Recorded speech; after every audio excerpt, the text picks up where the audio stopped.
Paano gamitin ang Pancafe? Buksan lang tong Pancafe. Ayan, ito na yung Pancafe.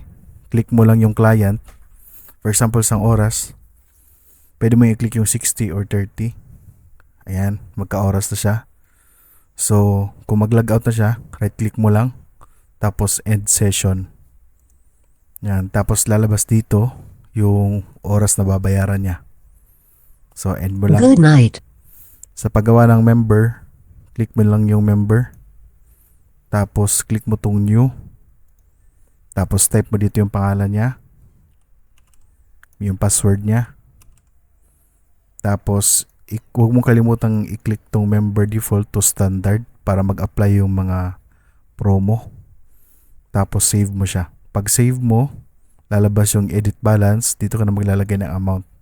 Pag nagbigay siya ng 100, input mo lang dito 100. So, automatic meron siyang 5 hours agad sa 100 na binigay niya. So, okay mo lang. Then, meron na siyang account. So, pagdating dun sa PC niya, i-click lang kahit saan. Member login. Tapos yung name niya. Tapos yung password niya. Then, enter. Computer 14 member na siya. session started. Ayan. New member. Ito yung pangalan niya. Tapos kung papansin dito, baka magtanong sila bakit 95 na lang, 100 yung binigay. Automatic magkakaltas ng 5 pesos sa pag-login, pero consumable siya. Hindi siya yung nawawala bigla yung 5 pesos, kundi consumable siya. Sinadya to para dun sa mga client na magla-login ng saglit. Pag na-login na nila, na-check nila yung Facebook nila, mag-log out agad. So sayang yung kuryente nun sa pag-on ng PC.